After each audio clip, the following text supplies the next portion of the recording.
All right, and we're gonna get started, but not before I shout out for Jersey. Thank you, Jill. Yes, we got people from New Jersey here. Awesome. All right, well, welcome to this session on middle school social studies. Now, just a few housekeeping things before we get started. I'm just gonna remind you of ways that you can interact with me and other participants in this session. We have Q&A and we have chat. Please don't use the raise your hand. If you have a question, like there's something really pressing, I have TCI trainers and facilitators with me that are going to be monitoring the Q&A, and they will be answering your questions that you have. So if you have a question, please use the Q&A for that. Chat, like we're using chat right now to introduce ourselves, like Jennifer just joined from Florida. Awesome, Jennifer, glad to have you here. So we'll be using both, but try to keep your questions for Q&A so that we can get those answered, and there'll be a log for it and everybody can see what you need to do. And then, of course, a reminder, closed captioning, go into your Zoom tools. If you want to have the closed captioning on, you just click that and you're good to go. So I want to do a quick little kind of icebreaker here for you guys to get started. So go ahead and take out your cell phones, all right? We're going to use Mentimeter here.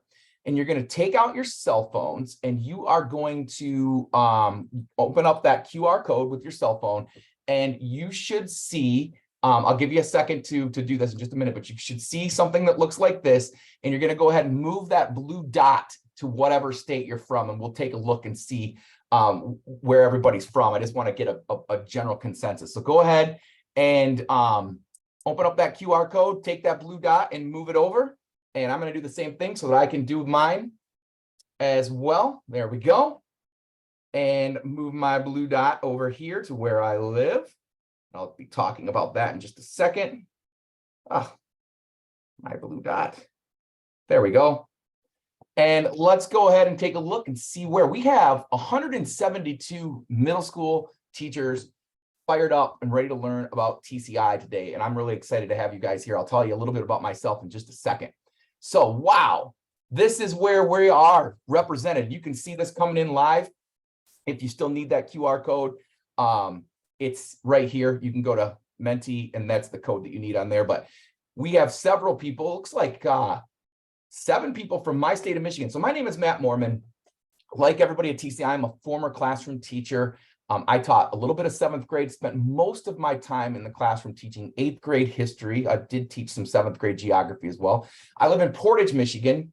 My kids go to Portage Public Schools, Kalamazoo area. I work with a lot of school districts in the Midwest. So chances are, if you're from Wisconsin or Iowa, Illinois, obviously Michigan, you probably crossed paths with me somewhere in the last, perhaps 15, 16 years.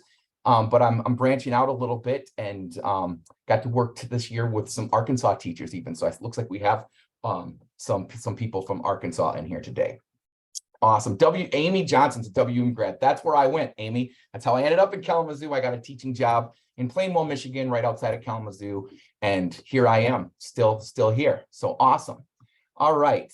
And then one other thing I want to know, I just kind of want to get to know my audience a little bit, where you guys are. So there was a lot of questions during Adam's keynote speech about what time is the session that we're going to learn how to use our program. And so we might have some TCI experts in here today who this is their 4th time coming to the summit. They've been using TCI for years. They're just trying to brush up and sharpen their skills and get something new.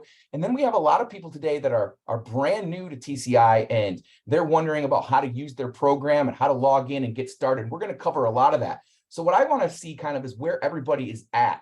So the next Mentimeter that you're going to do now is, if you still have that thing on your cell phone opened up, you can kind of tell me where you are from a scale of 1 to 5. So 1 would be, I am brand new to TCI, Matt. I'm here today to learn. I have never used TCI before. It's very new to me. And if you're giving yourself a 5, that means you are, like, move over, Matt. I'm your co-presenter today. I'm an expert and you have a lot of knowledge. So just kind of want to see where everybody's from, or not where everybody's from, but what your background is. So I kind of can gauge my audience a little bit. And it looks like we're kind of in the middle here. We have some experts, but we have quite a few newbies as well. So give you a minute for that.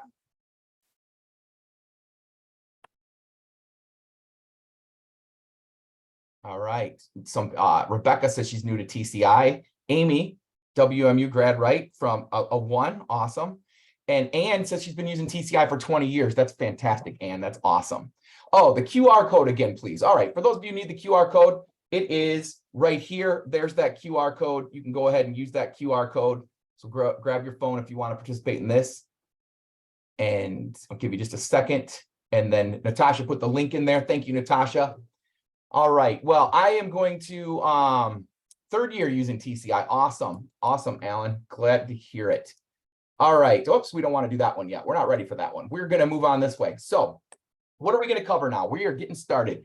So there's going to be a little bit for everybody in this session. So if you're brand new to TCI and you've never used TCI before, this is definitely the session for you, especially if you teach 6th, 7th, and 8th grade Michigan outside of California. I'm going to show you how to navigate your TCI program, how to find all the resources that you need to find. I'm going to show you how to teach with TCI. We're going to unpack and experience a lesson together. And then we're going to talk about the digital component. Now, we do have print resources, and we'll be talking about that.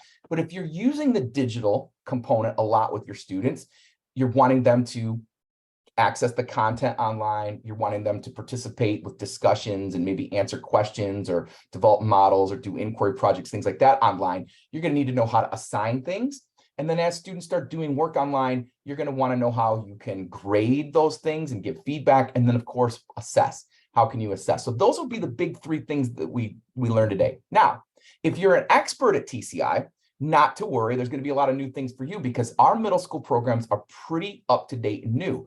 So you might be in one of our brand new middle school programs for the first time this year and curious about video lessons, or maybe curious about our new libraries or even our inquiry project that we have.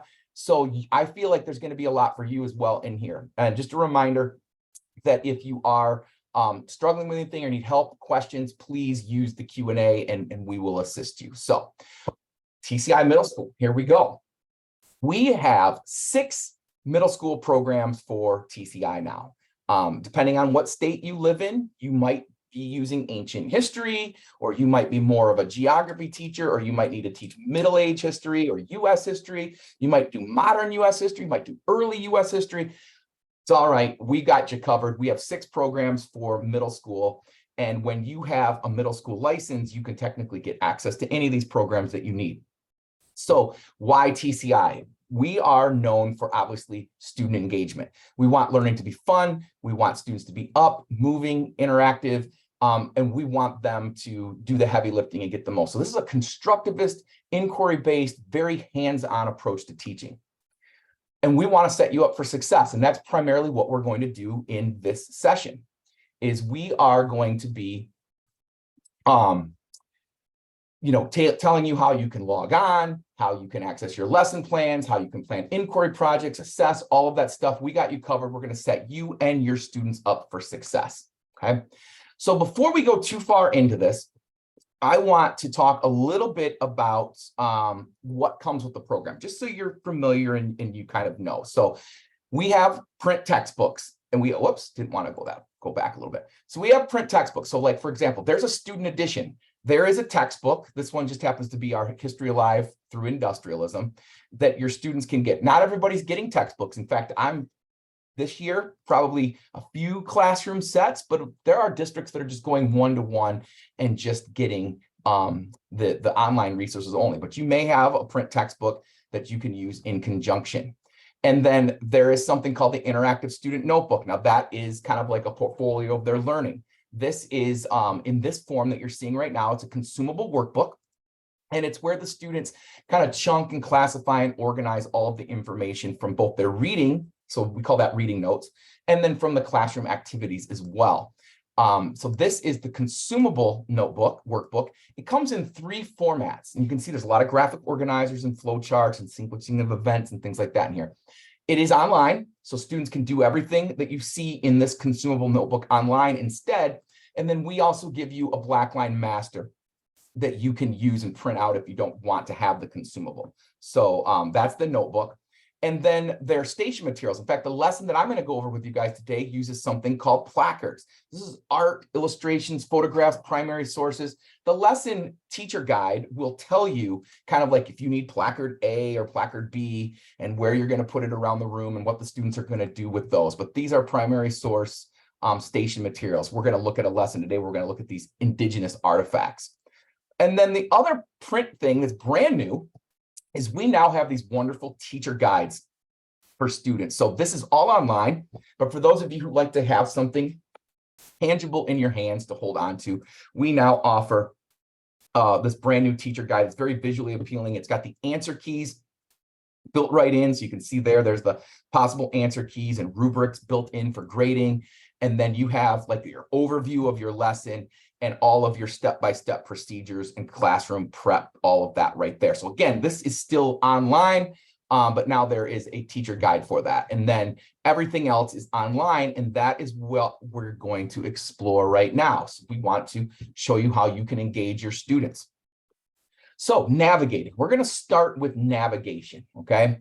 So for those of you who are brand new, you will, depending on how your district is going to roster you, they may be giving you a link to create a profile so that you can add your program. They may be doing auto rostering where they're automatically creating a profile for you and assigning your programs and telling you where to log in. You might be logging in through ClassLink or through Clever. You might be going to our webpage to log in. So if you're not really sure about that, please check with your district curriculum coordinator or your tech department. They have ordered this for you. They are in the process right now of setting that up so that you know how to get on.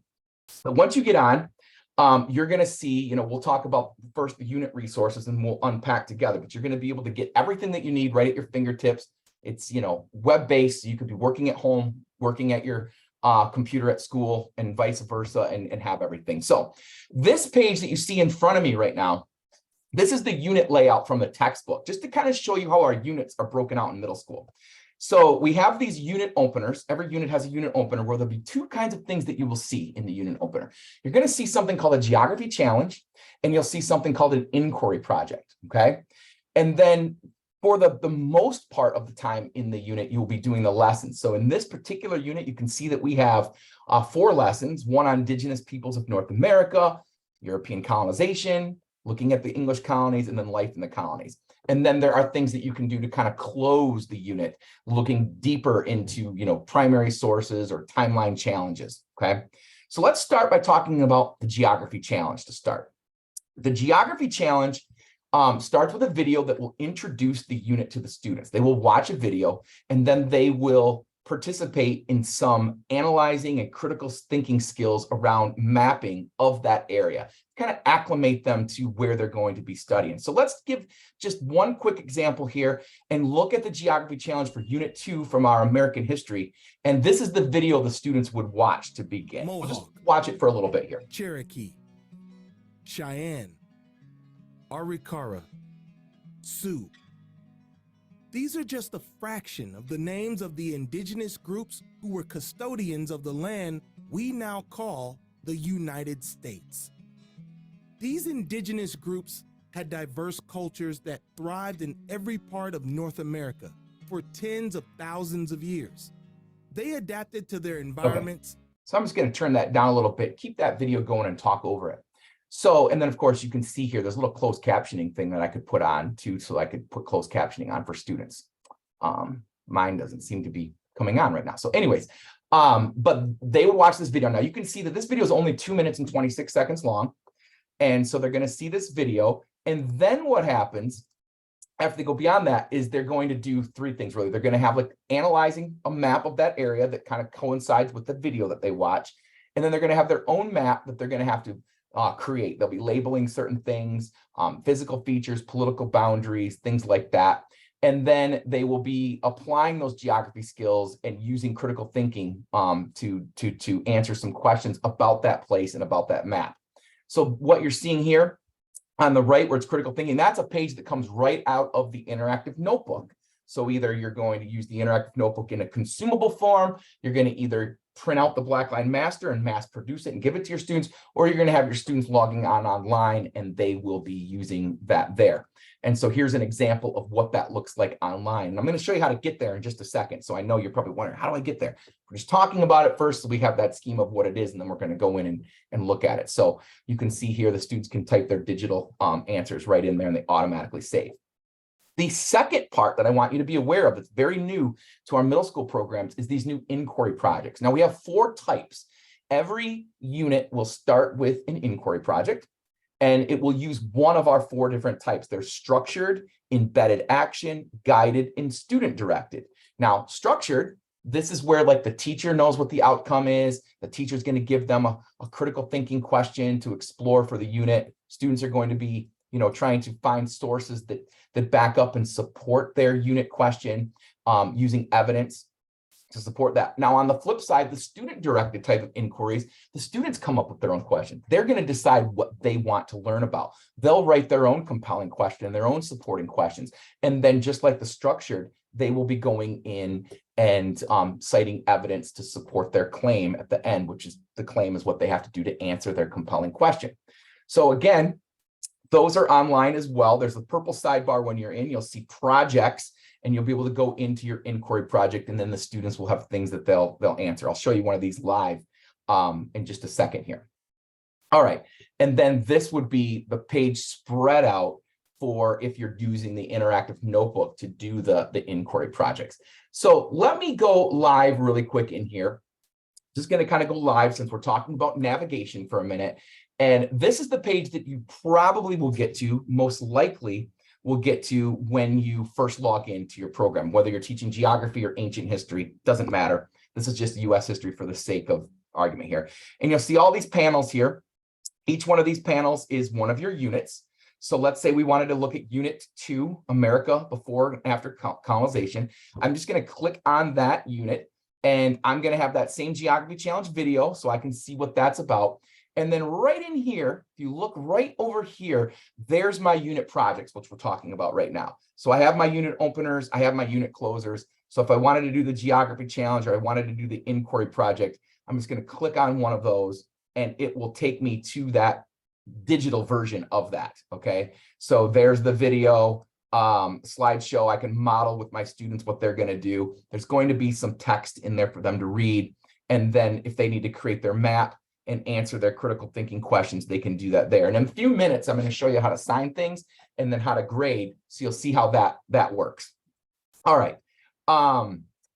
Before I move on, just real quick, Amy and Julie, any questions that I can answer live about what we just talked about that you think I should just kind of mention as a whole group? We good?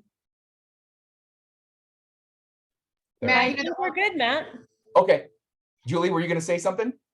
Oh, I was just going to say the one thing that I saw coming up in a few questions was about Spanish. Always a lot of questions about that. And we do have the closed captioning available in Spanish on those videos. And we are in the process too of making Spanish versions on a lot of our videos. So you're just going to see like more and more of that coming available as you go. And it looks like Matt's also kind of scrolling over to show you a really important button. A lot of people miss it right there, where you can switch between English and Spanish, and and that will translate all the content on the page to Spanish. So you've got that available, and it is something our team's been working on a lot. So you'll see just more and more that's available in Spanish, and more options coming with those videos.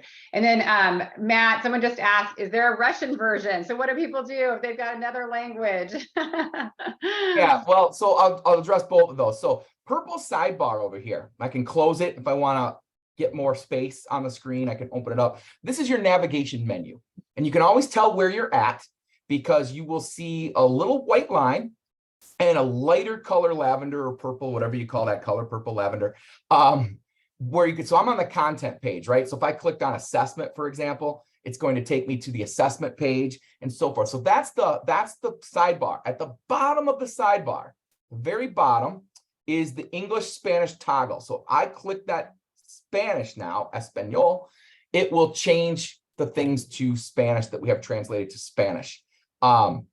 So you can see here, the sidebar has changed over here. I can go to my materials and see my materials, and those will be in Spanish. You can see the Spanish notebook here, Spanish placards. I can go into the text, and the text will be in Spanish and all of that. So if you need it in a different language, I do recommend maybe adding on like a Google add-on for, Google Translate. And it's not what it was 10 years ago. It's much, much better now. So that might be an option, but we do at TCI just do English and Spanish. Great questions. All right. So when it comes to, that was the unit opener. That was like, just to kind of recap where we were here. Going back to the unit overview page here. That was the unit projects. Now you see lessons down here, and we'll come and talk about the libraries in just a minute. But here are my lessons. I have 4 lessons in that unit. So when it comes to the lesson structure at TCI, it's kind of like a 1, 2, 3 approach. So 1 is what we're calling flexible lesson options. I'm going to talk in more specifically about that in just a minute. And then once you're done teaching the bulk of the lesson, you can go and dive deeper if you want. And we will have enrichment readings, explore articles, primary sources, things that you can do if you want to take it the next step deeper. And then the third part is assess. So I'm going to go over each of these. But first, let's start with number 1 and talk about flexible lesson options. Okay. So flexible lesson options, we have 3 pathways. You can do all of the pathways, but you're going to be covering the same content 3 times if you do that. So it's really not necessary. So the middle part right here where you see classroom activities, that is the traditional tried and true TCI way. I know there were some teachers on here on the chat that said they've been teaching the TCI for 20 years.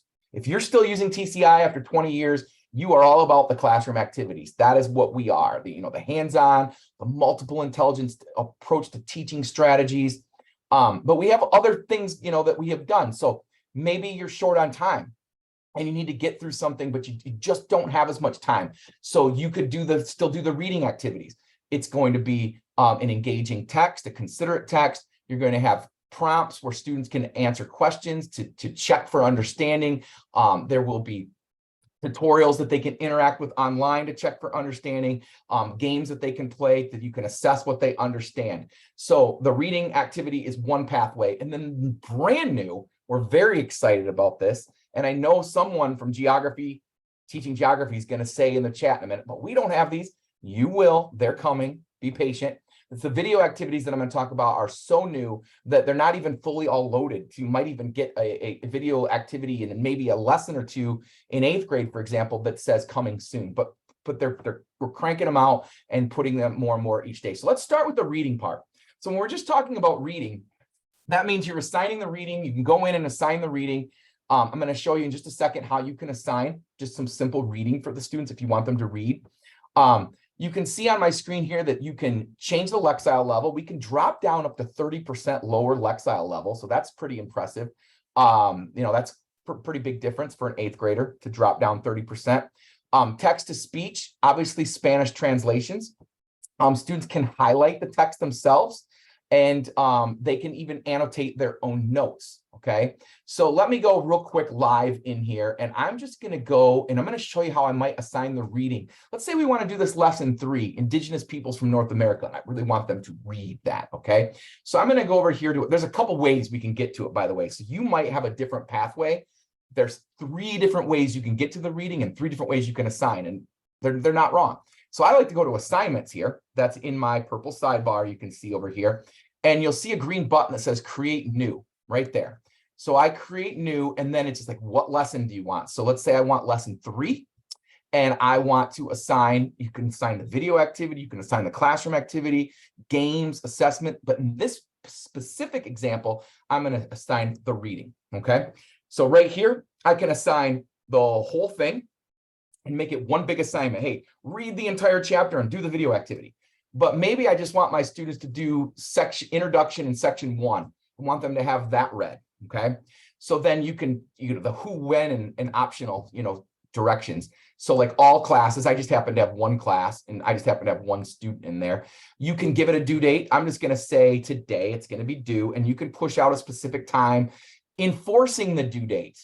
That is Like if you do that, if you check off enforcing the due date, that means that your students can't turn it in or anything that you've assigned to them to do. They won't be able to do it after it's passed tonight at 11:59 p.m. So that's up to you if you want to do that. You can give optional names, optional directions, click assign, it's in there. And then what will happen is I will sign in real quick. I'm going to go to this little dashboard area here, and I can sign in and impersonate one of my students. So I'm going to sign in as one of my students just to show you really quickly what it would look like when they come here. So this is a student view you're seeing, and you can see some of my tours are popping up to give me a tour. You're going to love those. Your students will as well, especially for you newbies. But there's my assignment right there. And I click introduction. It takes me to that page that I have to read. So I'm going to just, next time I'll take the tour there. Lower the reading level, play it, check for main ideas. There it is. And then there's some questions I'm going to answer in my preview assignment down here that I can type and then turn in. So that is a little bit about assigning. Maybe we'll touch on that here in a second when we talk about grading again. All right. The next pathway, my favorite pathway. This is why you guys are all here, right? The classroom activities, the hands-on. So this is an actual skill builder. We're going to keep with that lesson 3 just so we can be consistent throughout this. But students are going to be analyzing some Native American artifacts from different indigenous regions around North America. We are going to use the placards in this particular lesson. So it's letting you know right here, this is the directions. Your students will see these directions in a slideshow I'm going to show you in just a moment, but they will be using placards A through H. They're going to have a partner. So maybe one of those partner tips that Brian was just sharing in cooperative classroom to put kids in mixed partners. And they are going to be analyzing artifacts, reading a little bit of expository text, trying to determine, through evidence, which Native American cultural region the artifact that they found probably belongs to by looking at things like climate, vegetation, things like that to try to, clues to back that up. And then they'll be answering some questions in their reading notes, getting checked off, and then moving on to another one. So I'm going to show you how that works right now. So we are going to go to, got to return to my main account here. And I'm going to go into that unit. So again, navigating. So I'm right back to content. So positive redundancy, right? We all learn by seeing things maybe more than once. So here I am. You can tell I'm on content. I'm going to click explore unit 2 and pretend we've already done our unit inquiry project and geography challenge. And I'm going to click on explore this lesson for lesson 3. When I get here, there's again, my flexible lesson options, my diving deeper, and my assess. Now, at the top, you'll see some things that are very helpful to you, like a quick little overview of objectives, maybe essential question, what materials do I need? So I can click on that. I know that like if I am going to be using the consumable interactive notebook and not the digital, I can grab that interactive notebook PDF. I can send that to the printer. And this is what my students are going to need to have when they do this activity. I could get my placards ready to go. So I got my placards here. These are going to be spaced around the wall so that when students come up, they're going to see these different artifacts around the room as they visit those different stations. Teacher prep, letting me know again how I'm going to set those placards up, what I have to do. And then you're going to learn in a minute that the kind of lesson cycle, everything starts with a preview. That's kind of like what we call our anticipatory set, kind of priming the pump, right? So there's going to be a quick little anticipatory set called preview activity. We'll introduce some vocabulary. We'll do the hands-on activity. Then they're going to pull it all together, both procedural and declarative knowledge and a little processing assignment. And then we can go and explore deeper. So all of this that I'm showing you, even differentiation right here, quicker coverage, deeper coverage, how to modify for kids reading and writing below grade level or advanced learners, all of the stuff that you see up here, okay, in this little planning area, that's all going to be on those new teacher guides that I told you about at the beginning of my session. So if you're curious about where you can get that in a print form, that's where that's at. But if you don't have a teacher guide, you still have the same information. It's just right here. So now I'm going to come down here. We looked at the reading already. Remember I said there was 3 ways to get to the reading? Here's another way right here just by clicking on it.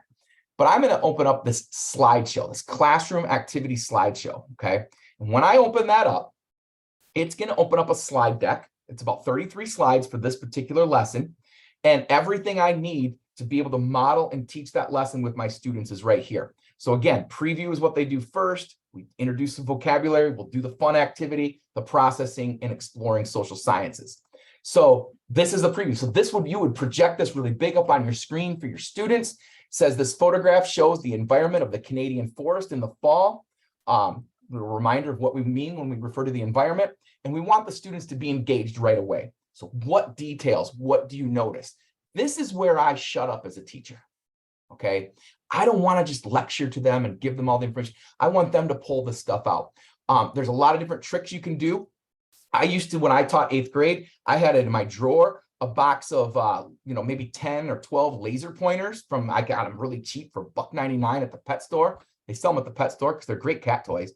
And I would, I'd call it, my fireflies for the day, and I'd pass out 10 or 12 of those laser pointers. And if somebody wanted to point out a detail on the screen, they point their laser pointer at it. Another famous one that I wish I could model right now is magic paper. If you take a normal white piece of paper and you step in front of the light image coming down from your data projector, you can kind of make that part that the students want to see kind of pop out and show. So you're giving your students some time to discuss with their seat partner, elbow partner, what they see.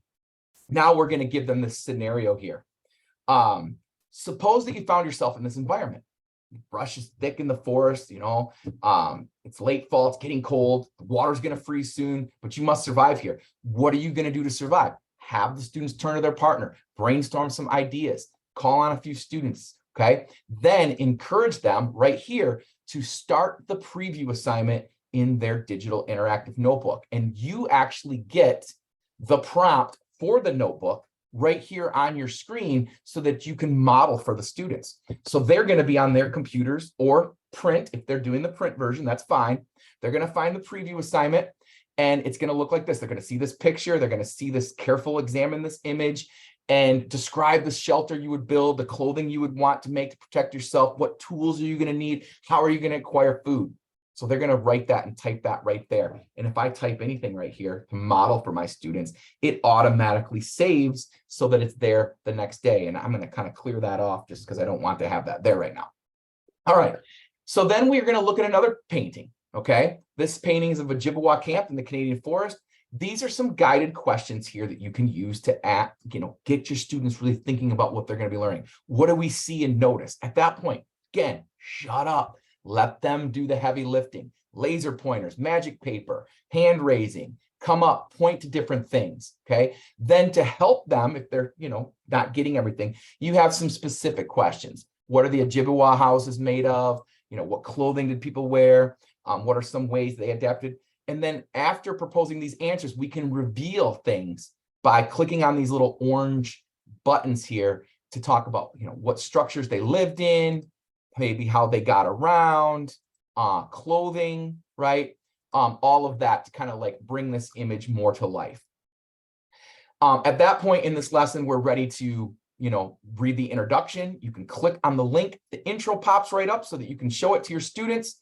We're going to introduce the essential question there. And you can see this little purple, we have knocked out the preview. We're ready now to introduce vocabulary, okay? So we have 4 or 5 words here: culture, environment, cultural region, migrate, natural resources. These are new words that the students are going to be learning. If your students, need more time and practice with the vocabulary, I highly encourage you to check out our vocabulary toolkit. Brian was talking about toolkits in the last session. We have several toolkits. This is one of them. You can click on that hyperlink. There's all kinds of great ways to help students learn vocabulary. Like, let's look at the Freyer model just real quick. What's the word? The word goes in here, culture, right? What is a definition? What are some characteristics? Give me some examples and some non-examples of culture, and a non-linguistic image, representation right there. This is another great one, the illustrated dictionary. What's the term? Again, more non-linguistic representation. Research, it's perfect. Research says you got to do that with vocabulary.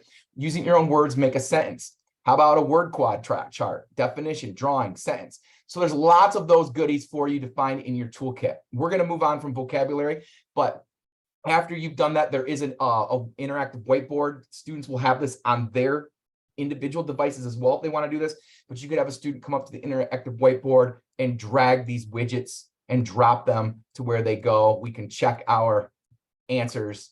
I didn't do so hot there, just guessing. You can see, but we've checked off vocabulary. So now we're ready for the activity. Now at TCI, we have 6 strategies that we use to teach the content to a variety of different learning styles.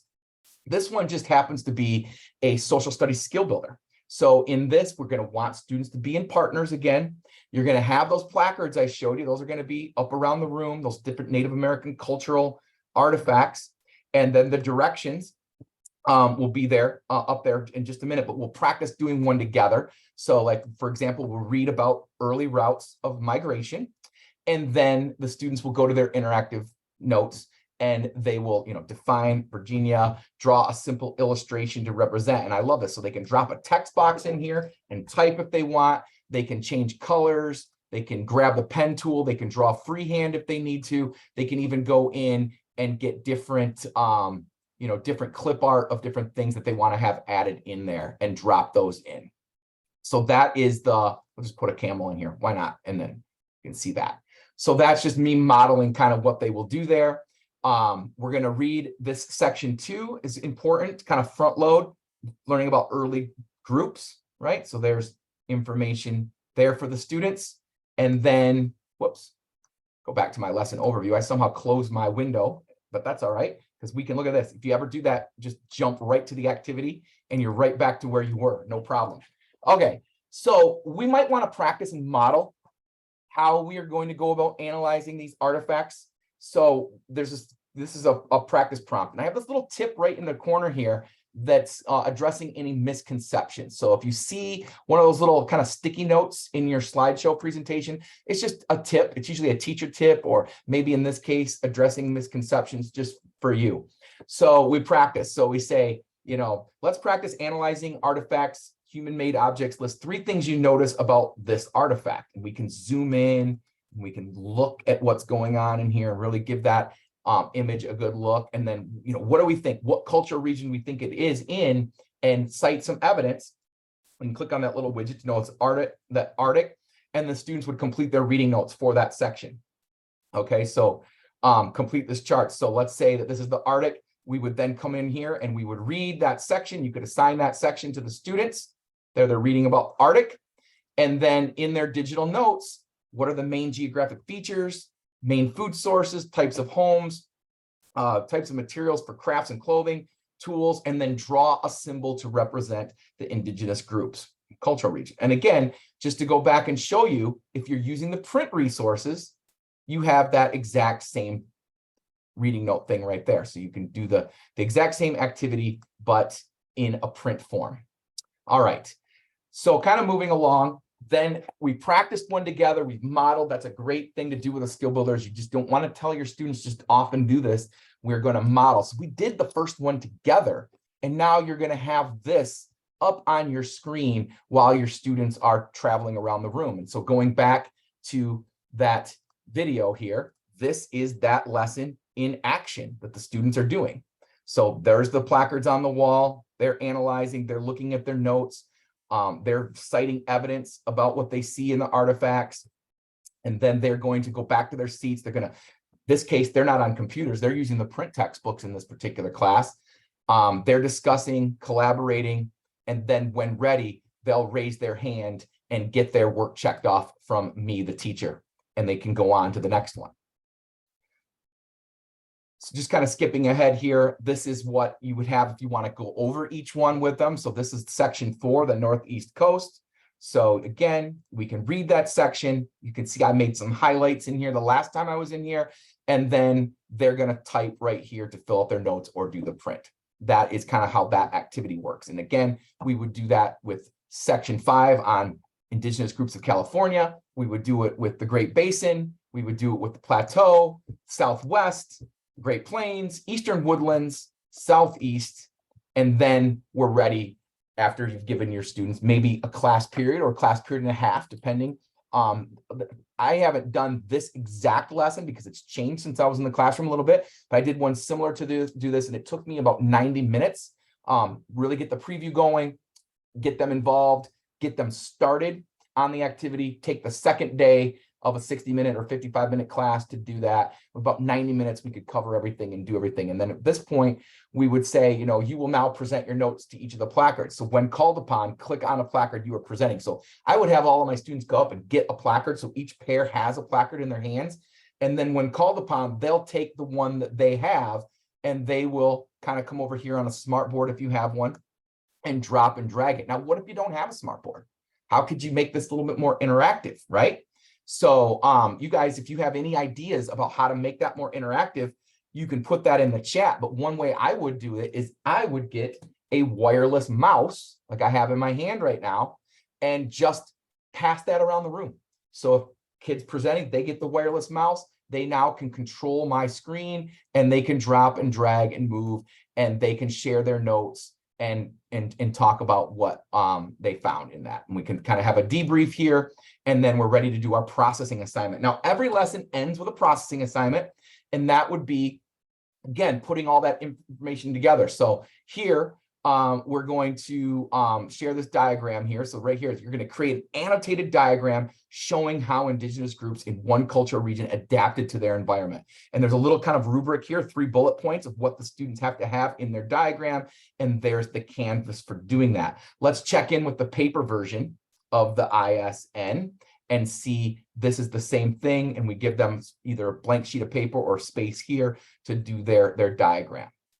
All right, we're going to switch gears in just a second, but before I do that, before I switch into the video lessons, I just want to know, I'm going to check on my assistants here to see if there's anything that I need to address about the activity itself. Or Hey, Matt. Yeah. So 2 questions. One is we have some people who have older textbooks that don't match completely the online materials. So if you want to address that. And then maybe toss out a couple of ideas about how to stay on top of all those virtual interactive student notebooks without drowning in grading every night. Well, I'm going to table the grading one because we're going to come back to that in a minute. So I'm going to talk about grading in just a second. As far as previous editions, so the nice thing about the digital is that you could be using a second edition TCI program 1 year, and then we come out with a new edition. You could then use the new edition. You know, you're having these licenses, usually multiple year licenses. So maybe you're just got a 6-year or a 5-year or a 7-year, whatever. And you've been doing it for 4 years. And then all of a sudden TCI comes out with a brand new edition. You would get access to that. But you're right, it is not going to necessarily match perfectly with an older edition textbook. So if you have a textbook, let's say from 2011, and you are now wanting to use 2023 TCI, you can do that, but it might be different. So 2 options. You can not use the new edition and use the older edition so that it does match your textbook 100%. Or you can buy a new textbook. Maybe your next cycle comes around 6, 7, 8 years. You can get the new updated text, or you can start to move to 1-to-1 and not use textbooks at all and just be 1-to-1. But I don't really have, if anybody else can think of something that they've done and put that in the chat or how they've dealt with that, but that would be my recommendation. So if I really wanted to use new TCI and didn't want to use the older edition and I had the old textbooks, I would probably just move away from it. And Matt, one thing to add, this is Natasha. If you are using, I think for middle school, it's our 2nd edition. So you're just like kind of 1 edition behind. We are trying to bring over some of the features that do match with that earlier version. So you're going to see this year that you will have all of these unit opener videos included. And we are adding, since Matt's about ready to go into the video activities, and you'll probably be excited about that, we are adding some of the video activities. So like where we can see a good match, we are trying to apply that to the 2nd edition as well. But like Matt said, you always have the option when you go into my programs to kind of move into the 3rd edition if that's something that you're comfortable with, with kind of making the translation between the 2. And Matt, one other thing that came up in a question that I wanted to see if you could hit on is one of the participants was saying that they were looking at their dashboard and they weren't seeing the same things on the contents. And I know sometimes that can be confusing because there's like a dashboard, the dashboard view and the contents view, and kind of how you can control that in the settings. Sure. So this is the dashboard view right here. This is your dashboard and this is content. and it's really preference. I don't like to land on the dashboard because for me, I want to be on content because when I get in here, I'm going to content. Dashboard is great. I can land here. I can click plan a lesson. It'll take me to the last lesson I was in, but if I want to be in a different lesson, I got to drop down. So I prefer just starting in the content. That is a settings. So you're definitely going to want to check out when you get in your TCI program, you're going to want to explore this purple sidebar. There's so much there, everything you need to navigate. But one of the things you'll see is settings right here. So when I click on settings, under either grade settings, there's student access, integrations to your LMS, but my views, default landing page, homepage, you have the dashboard and the program content. So I just happen to want to have program content. Don't forget to update here if you do make a change. That way, when I come in from my programs, when I first click Teach Now, it automatically takes me to the program content page. So that's what that's about. All right. So, and yes, Elizabeth, you can assign the classroom activities, and I'm going to show you that in just a second, but I want to make sure that we get enough time to talk about, we did that already, the video activities. Now, again, when we were in our unit, again, positive redundancy. So here I am on content, I'm going to unit 2 to explore the unit. I've come down here, I've clicked on lesson 3. Okay. You saw my 1, 2, 3 flexibility, right? Reading, classroom activity, video activity. So this is how you get to the slideshow. Now, real quick about the question about how you can assign. You can go back and assign the classroom activity the same way in assignments. You can assign it right here. I could literally click that button right there and it's going to come up. It's going to take a minute here. It's already filled in for me now. And then I can assign that classroom activity. And what that will do is it will let the students have access to my slideshow. They're going to get access to the slide deck. So let me assign that real quick. I'll assign that, bam. And when students then sign in, they can come in and get access to that slideshow. And then if they open up the slideshow, they can type their answers right in the slideshow like the teacher can model, and it will automatically save the same way, okay? I'll show you that in a minute. Now, another really cool thing, this might blow some of your minds if you didn't know this. We have changed the way you can edit the slideshows. We've always been able to edit the slideshows, but this is new software. So right here, this little button right here, if you guys see this, I'm going to click on that and it's going to allow me, I'm going to just call it Matt's version. Whoops, capitalize my name. Okay. And I'm going to hit submit. And what's going to happen is it's thinking right now here. It's going to open up that slideshow in a brand new situation where I can go in and add my own slides. I can group slides. So I'm going to add a slide in here. If I add a slide, look at all the different choices I have. Like I'm going to pick this one. Okay. And then I can add in text, images, videos, questions. I can type right in there, Spanish even. I can add a background image if I want to. So if I have an image, on my computer or something, I can go in here, choose file, put that image as a background. You guys are going to love this because now you can insert hyperlinks. You can put videos in here and then it automatically saves that. Go back to your lesson here. And then where you'll see that, you'll still have the original slideshow. The original slideshow is not going anywhere. You're going to always have that. But now you can go over here to my slideshows and look at all the ones that I've done. Custom for first hour, classroom activity, demo, Matt's is the one I just did right here. So you have all of those that will carry over. So I just want to make sure I talked about that because that's something that even people that have used TCI for 20 years might not always know that. But now I want to show you the video activity. So think back about 3 years where you were teaching about 3 years ago. Okay. Think about it. Probably teaching a lot like I'm teaching right now with you guys. So when we had the pandemic happen, that kind of threw a monkey wrench at things, right? We were thinking like, oh my gosh, these going outside to play capture the flag for the American Revolution or crawling under caves to look at Egyptian artifacts. Like, how do we do that on Zoom or Google Meet or whatever during the pandemic? And it got us thinking. And another question that we've always gotten at TCI for years is what happens when a kid's absent? What happens when a kid's absent? And then thirdly, teachers always want flexibility. We always hear that flexibility. So we have this new pathway, the video activity.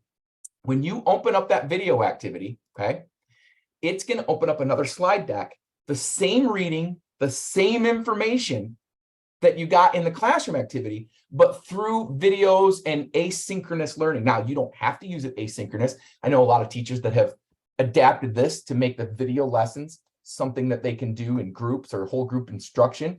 But if a kid was absent, or maybe you didn't like a particular activity, or you didn't feel comfortable doing a particular TCI activity, this gives you another option. So again, it's on a slide deck. You go in here and let's take a look at every video activity starts with a video that gives the students kind of their call to action. Let's see what they have to do in this particular video activity on the same topic, those Native American, indigenous, cultural regions and artifacts. Let's see what how the video lesson would be a little different here. You have been hired as a photojournalist to do an exclusive essay on early migration to appear in the next issue of a major online news magazine.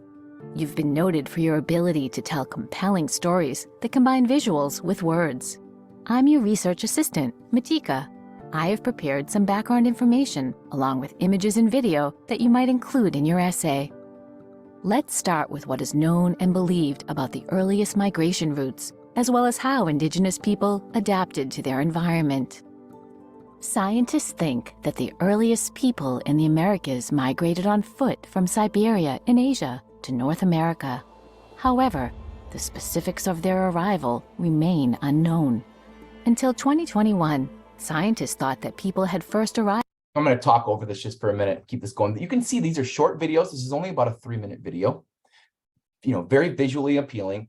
And towards the end of the video, the students will get their call to action. So I'm just going to skip ahead a little bit here. Let's see where we're at. Coast, California, Great Basin, Plateau, Southwest, Great Plains. What's Eastern happening here is they're just kind of going over the different cultural regions they're going to be studying. And right here, research. You'll be writing parts of what will go in the photo essay.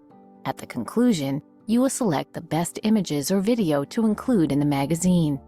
Good luck. I'm sure the article you come up with will be great. so they're going to do a photo essay, and they're going to be visiting the Native American cultural regions, those indigenous regions, that the same thing that would have been on the placards, the same reading, but just in a different format. So let's click on the next one. So here's the overview. How did indigenous groups adapt to their environment? That's what we were learning in the normal, I don't want to call it normal, but the in classroom, hands-on activity, right? Here they're taking on the role of that photojournalist. And then, they have some different things here. So let's say, we're going to read sections 1 and 2. So there's sections 1, there's sections 2. We're doing the same reading. So they're not going to miss out on any of the reading if they missed the classroom activity.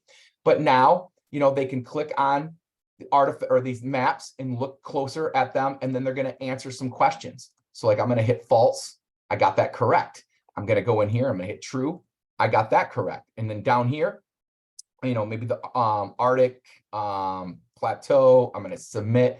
I got that incorrect. So I'm going to try again. I get half a point because I got it right on the second time, right? So now we're going in. So again, this is the theme now that's going to happen for all of those cultural regions. So instead of a placard on the wall, they're going to watch a video for one. So we watch the video. The Arctic cultural region extends throughout the northernmost part of Canada and Alaska. Much of the Arctic region is made up of tundra, a cold climate zone with no trees. So you get the idea what we read. That's the second step. We've read about the tundra in the Arctic region. And now, it says analyze, this proverb. We borrow the earth from our children, examine the photos. So these are the photos. We have to decide, which photo is going to be good for our photo essay here, and complete our photo log notes. And when they click on the photo log notes, again, it's just a quick little check understanding assessment to kind of go through this and then hit submit. And I got one incorrect. So maybe I did that wrong. I feel bad if I did that. Okay, I got half a point. All right. And then they'll move on to the next one. Okay.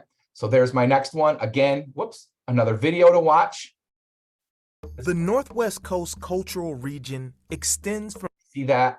The reading again, complete the notes, and there it is. So this could be done as an alternative. It could also be done in conjunction. Like maybe you've done the classroom activity, but the kids want, again, going back to that positive redundancy, you want them to read it again. You could always make this like a independent work or homework assignment. And then at the very end, I'm going to skip to the end after we get through all of these different cultural regions. And it says the publisher is very pleased with the photos you've taken so far. Review your photo notes. Click here to pick 4 images that you feel that would best answer that compelling question. How did indigenous groups adapt to their environment?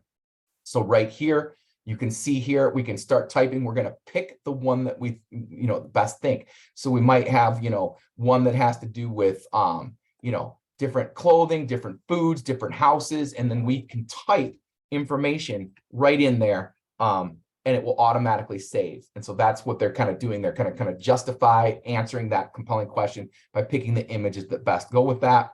And then our photo essay is complete. And now if we want to do a review game, matrix of knowledge, or move on to the processing assignment, you could still do the processing assignment. You can do that. I'm going to click on matrix of knowledge to kind of show you some of the games that we have. This one's a little bit like Jeopardy, but the students can play a game to review, and you can actually assign. It's the third way you create assignments, by the way.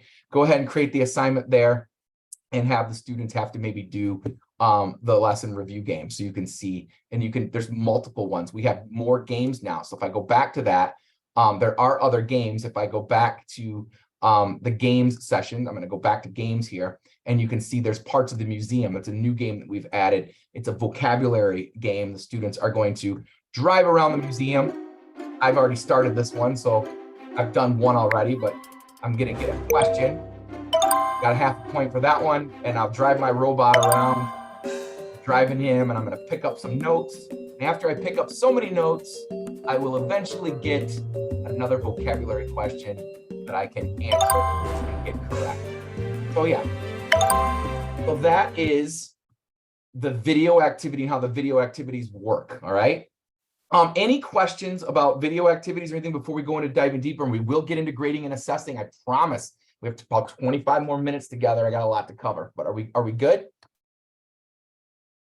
All right. Matt, we do have a couple different questions, and you may get to this with the assessing, but someone was asking about assigning those the slideshows and the video activities. Is that possible? Yep, I did kind of go over that kind of quickly, so I apologize. I will do that. That's where, remember when I showed you guys this real quick, that's how you assign the slideshow for students. And if you want to assign the video activity for students, there's a little assign button right there. You can click on that button, and it automatically populates that I'm assigning the video activity and the reading, and I just give it that due date and then hit assign. So it is possible to assign both of them. Now, you can go back into your assignments area on the left purple sidebar, excuse me, right over here. You can click assignments there.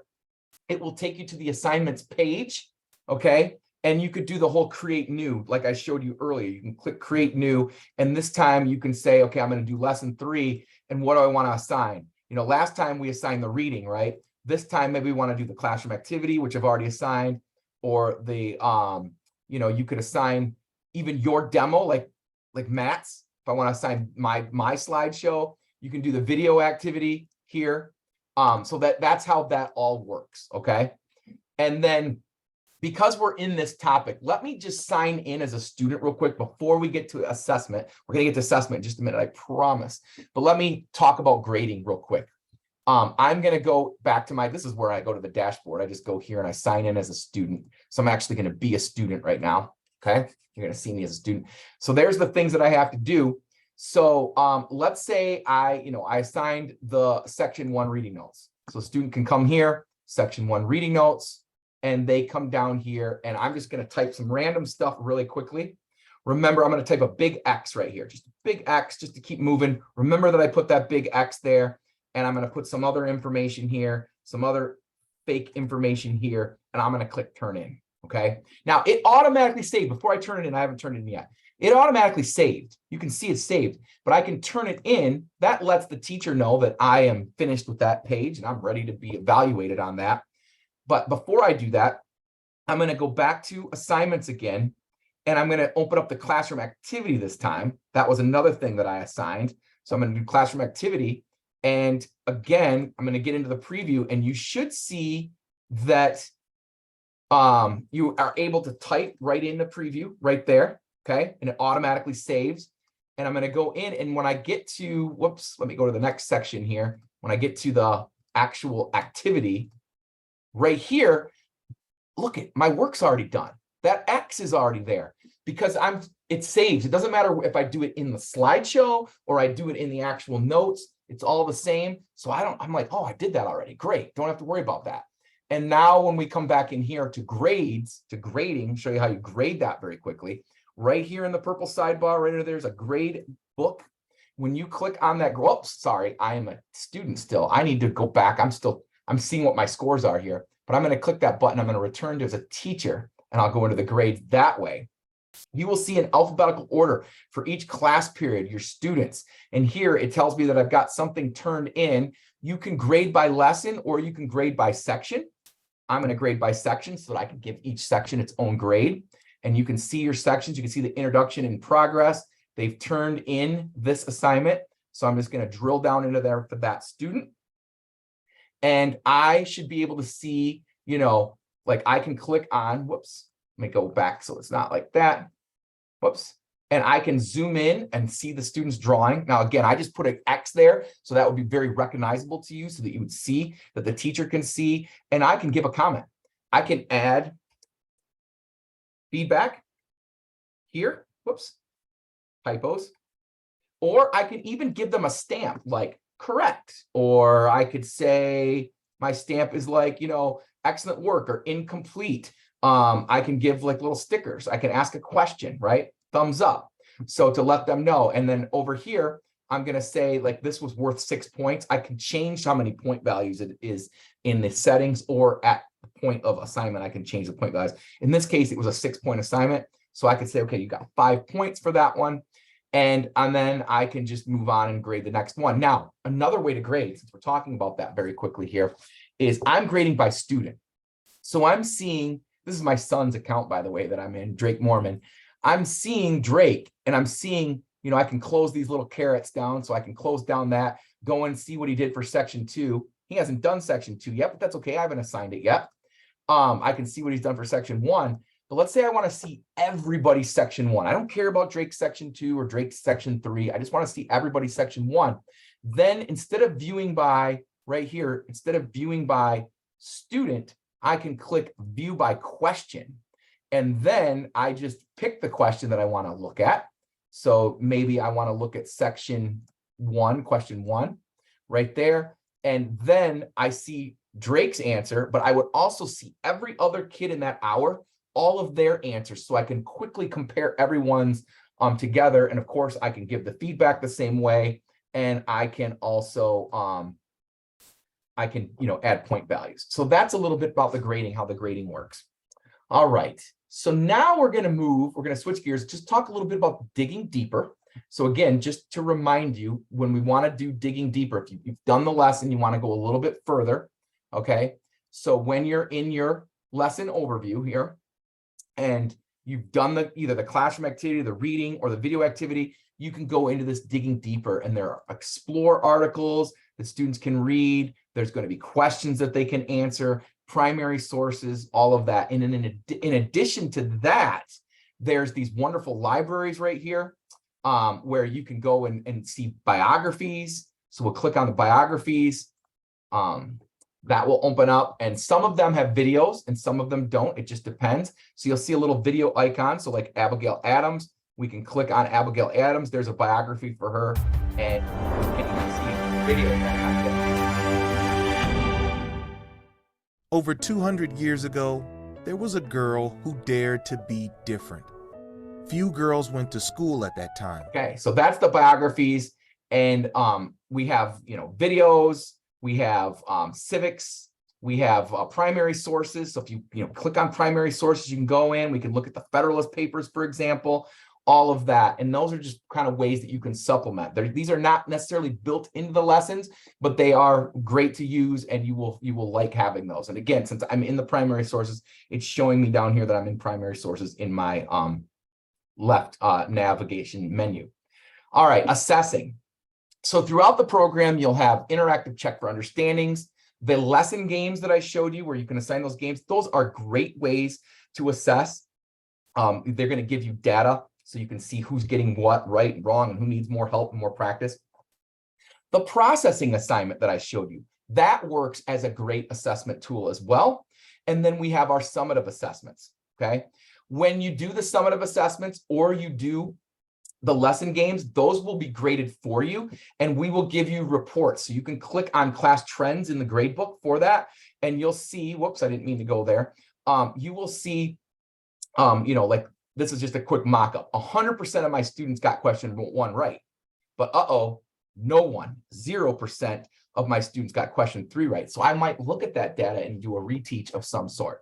So that's class trends. And then when you actually open up the summative assessment, you're going to be able to open up a customizable a program application where you can add your own questions. You can delete questions that we've created. You can edit questions, and you can create your own and use questions that other teachers have shared. So I'm going to go live and show you that very quickly here. So again, I'm just going to click assessment here, the little assessment tool on the left-hand nav. There's more than one way to get to that. I use the left-hand nav to get there. But if I go back to my lesson overview page, another way I can get to it is by going down to step 3 right here and just clicking TCI assessments right in this area over there, and it takes me to the same area. So we've got some tests made for you already. We've got a question bank of assessments that you can use, and we've got things that you can share outside your district. So like anybody in my district, if they shared their assessment with me, it would be right here. And anybody that wanted to share their assessment with me outside district, it would be here. So what I like to do is I'm just going to go in and view the TCI one. I'm going to click on actions. A little drop down comes in here. This is like the main 20 question assessment, and I want to preview it. So I just want to look at it for a minute, see what online assessment would look like. You can see mastering the content is going to be more along the lines of multiple choice. If I scroll down a little more, I might get to something called applying social studies skills. So this is, they're going to have to use some type of prompt. Maybe it's a map or document or a photo or something to answer questions. So there's going to be some short answer questions here that goes with their prior knowledge and that map. And then every assessment will have something called exploring the essential questions, more of an extended response type of question. And students will have all kinds of space to type and keep going as far as they need to write their essay in there. So this looks pretty good, but maybe I want to make a few changes. So I'll go back to assessments.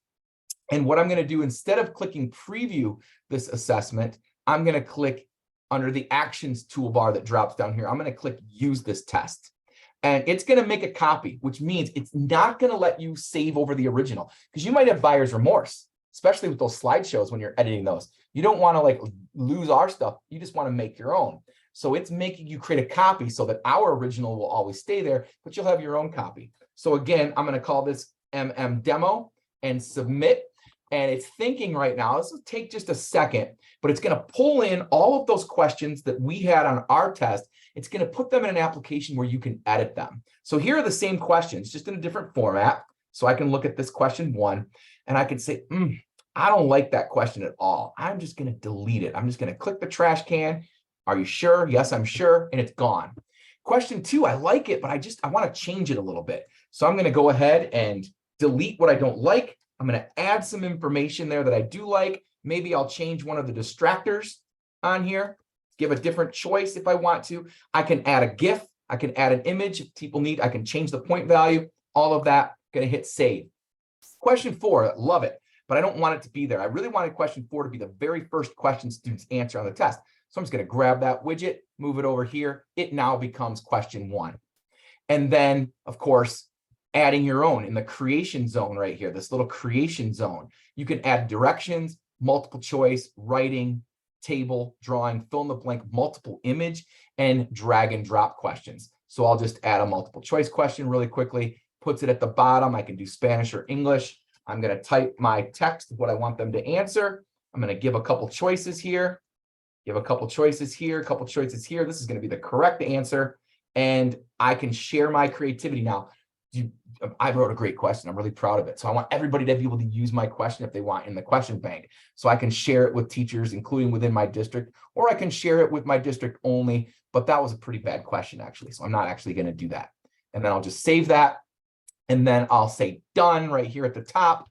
And I'm going to go home for the weekend. I'm going to have a great weekend. I'm going to come back on Monday to school. I'm going to click assessments. And there it's going to be demo created on July 27th.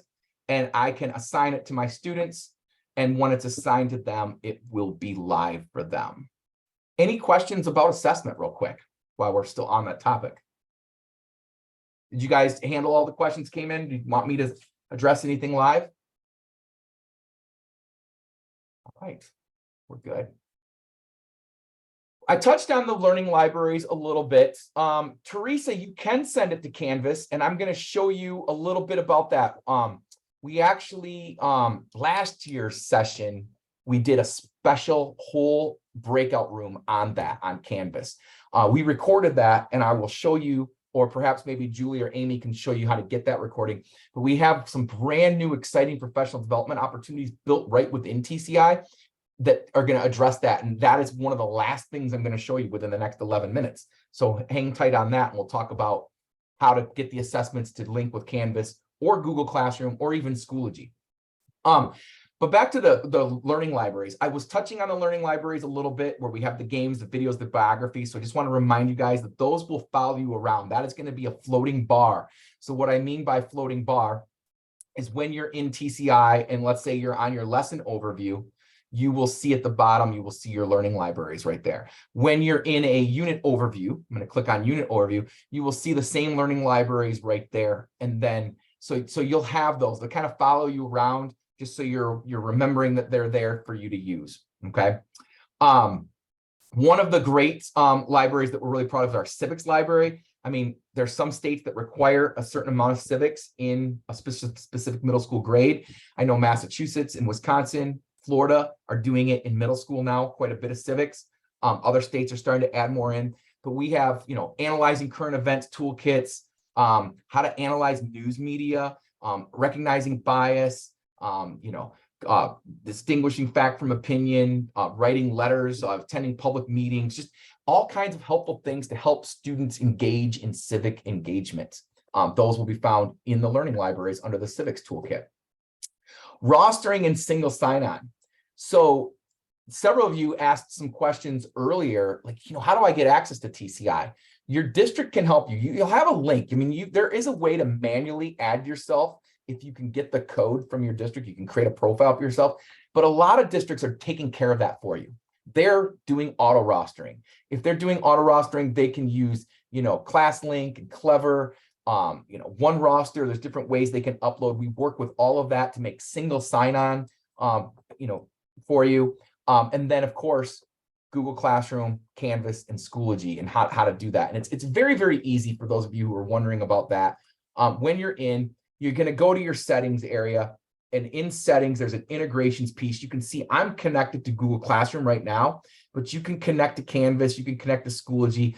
Schoology will require some setup from your district to help you with that, but the other two you can set up on your own and connect.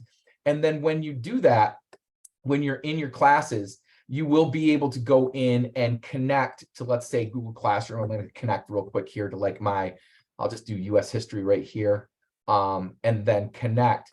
And then what will happen is, I don't have any students in there right now, but when I create an assignment, okay, if I go in and create an assignment this time, now that I've connected to Google Classroom, I'm going to create one more assignment. I'll do the lesson 3 lesson game. I'll assign the game, and I'm going to do matrix of knowledge, make it due today as well. When I assign that, it's going to have the little Google icon. So that means that assignment just pushed out to Google. So I know I'm kind of grazing over the whole Google, LMS integration, but I'm just going to show you in a minute. There's a wonderful tutorial that's going to set you up, and you'll be good to go with that. We are going to end in a minute, and I have some exciting things I'm going to show you in just a minute. But before I do, I just want to take just a minute to answer any questions, and I'm going to talk to you about this PD stuff, professional development model that we have started, and you're going to get all your answers to the LMS stuff answered there. But other than LMS stuff, is there anything? We have about 7 minutes, and I have just 2 more things to show you after this.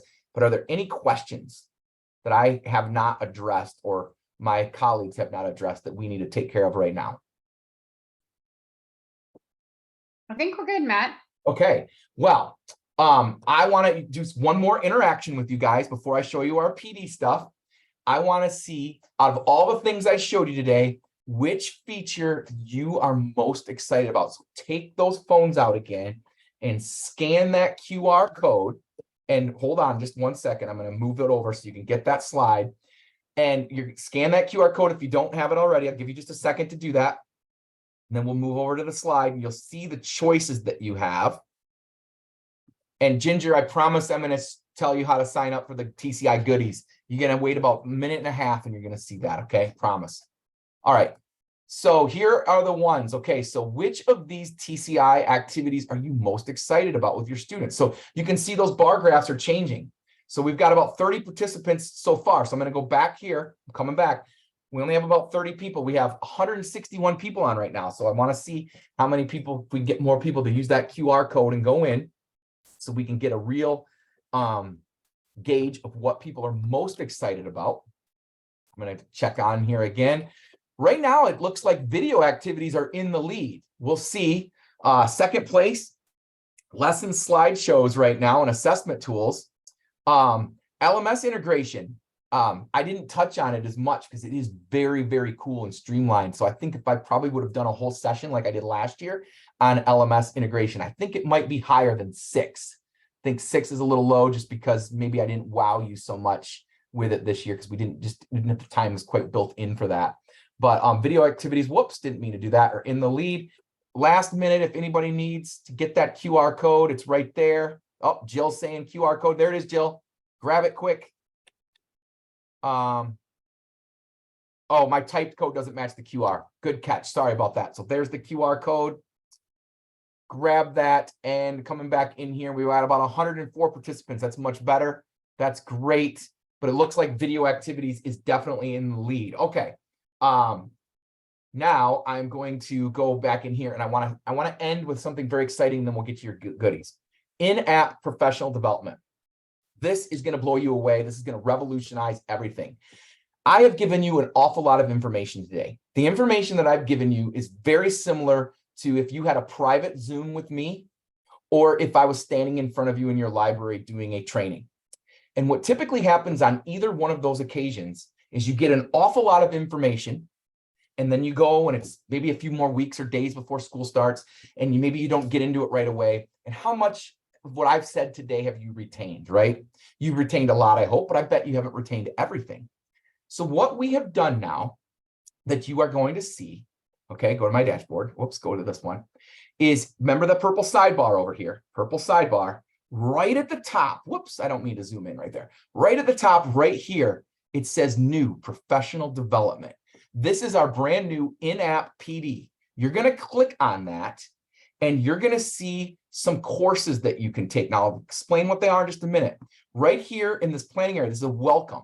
And I want you to take a look. It's a minute and a half. I want you to see this. I'm going to let my colleague, Brian Thomas, introduce to you what our new in-app PD is. And then we'll talk about it for a few minutes. And then I'm going to give you guys your goodie bag stuff and we'll get out of here. We'll land the plane on time, I promise. So take a look at this real quick. This is what we're envisioning to help you so that you have a place to come back to. New teachers get the same PD that everybody else got, and you can revisit, and there's different badges you can earn. TCI Certified, Tech Whiz, and TCI Champion. Let's hear from Brian real quick here. Hi, and welcome to TCI's in-app professional development. My name's Brian. I'm a former classroom teacher, and I'm a professional development manager here at TCI. In our in-app professional development, you're going to be able to take courses on getting started with TCI, managing your students, learning management systems, and more. And within each one of the courses, we break it down into interactive challenges where you're going to focus on completing 3 different things with each challenge. First, you'll watch a screencast where features are modeled for you. Second, you'll click a link that will take you inside your program where you're going to be able to explore and practice. Third, you'll answer questions to test your knowledge, and you're going to get 2 attempts at items, and the questions will be automatically scored, whether it's drag and drop or even multiple choice. When you're all done with the course, you'll earn a certificate and badge, which you could even add to social media or your email signature. These challenges and courses will be fun and interactive. You'll even be able to pause, walk away, and come back because your work's going to save, so you can come back later, retake it, and review your work. So now it's time to go ahead and get started by taking your course and earning your first badge and certificate as TCI helps to bring learning alive in your class. All right. So overview of what you're going to do right here, how the course works. typical FAQs right here. Is my work saved? How do I complete? All of that stuff. Tips, if you're going to do this in a group. A lot of districts right now are still bringing teachers together and they're having them complete these in-app PD courses to, as a group or with your grade level. Now, if I come down here, I'm going to show less here. These are the ones. So you can see that I am not quite TCI certified. I'm in progress. Okay. So my work is saved. I can come back. Here's my grading and assigning. So I walked you guys through grading and assigning today after you've been sitting and listening to somebody for about 2.5 hours, right? If you're new, you can go and take this course. It's going to take you about an hour probably, and you can get a wonderful in-depth professional development course where you can practice, assess, and learn about grading and assigning, okay? Same thing with getting started. Everything that I went over with you today is in this getting started, a little bit more detail because go a little bit slower. And then if you then want to do Canvas, Google Classroom, or Schoology, you can earn your Tech Whiz badge by going in here. So I'm just going to show you, for example, Canvas real quick. I'm just going to open this up. We're not going to go through the whole thing, but I want to show you that this is built on the same software slide deck as our video activities. So remember, if you're getting excited about assigning the video activities to your students, your professional development courses that are built in this in-app PD are on that same platform. So it works the same. So you're going to get your welcome from Brian, and there's going to be 3 challenges here: connecting, sharing, and syncing. So you'll come in here and Brian will give you some information. Challenge 1 is all about connections. Right? He's going to do that. You'll watch his video. As we get ready to start and then you click explore and it automatically knows what program you're in. And it takes you to the spot where you have to go into your integrations. And then you can do answer your questions and move on from there and get your course. So we have a 300 level series. Those of you who really liked Brian's session today on building cooperative classroom, there's even a 300 level, and watch out for this because we are going to continue to build more elective type of 300 level series. Maybe some on gamification, maybe we'll add some on inquiry. At the end of every one of these courses, there's going to be a feedback form for you to be able to give feedback and tell us what you want to learn more about. So we're super duper excited about that in-app PD. All right. Last thing, I'm a minute over. I apologize. This is going to go very quickly. We are here to help you every step of the way. Please go into your settings, sign up for our TCI newsletter, check out and complete an in-app PD course. Go to our Facebook and get connected with our TCI Facebook peer page. That's not like liking us on Facebook. This is a community of educators where you guys can bounce ideas off of each other and help each other when you get stuck. Make sure you're sharing a fun moment from today. That TCI hashtag is TCI Summit 23. You can be entered to win that $50 Amazon card. We're also doing that. We're going to do that drawing for the iPad, and that is going to be based. We're going to put in the chat for you right now. You are going to get the link for our evaluation. Natasha just put that in the chat, so you can get that link right now for the evaluation to be entered in the drawing to get your TCI swag. And on behalf of everybody at TCI, I would like to just thank you so much for taking time out of your busy summer to spend 3 hours with us today to learn more about building relationships with students, setting up cooperative classroom environments for your students, and then learning a little bit about our new features, navigation, and of course our new in-app PD. So thank you so much. Patty asked a question, the name of the Facebook page. Do we have a link? I think we do have a link. Can we drop the link to the Facebook page in there? Because I think that's in the playbook. We have the link to Facebook as well. We could put in and answer Patty's question. Thank you guys so much. Yeah. While someone is finding that link, 2 things. One is that Crystal Bloomquist is the iPad winner. Is she in our group? Oh, we've got the iPad winner already. Yeah. And the second thing is, I don't know about Amy and Natasha, but I misspoke to a couple people and said that links would be sent out to these sessions.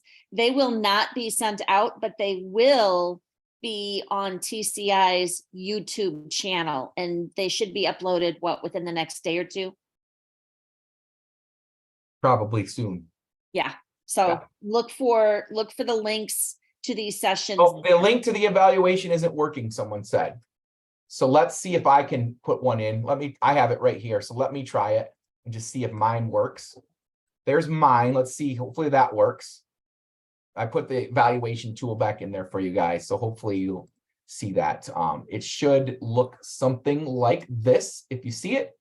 We want your feedback right there. It's really simple, quick, and easy. And then you can get your goodies when you do that. So thank you so much. And I'll stick around for a minute in case there's any lingering questions. But other than that, summer is going by fast. So if you have any more summertime left, get out and do something you love. And let us know how we can help as you move forward and have a great new school year. Thanks so much, everybody.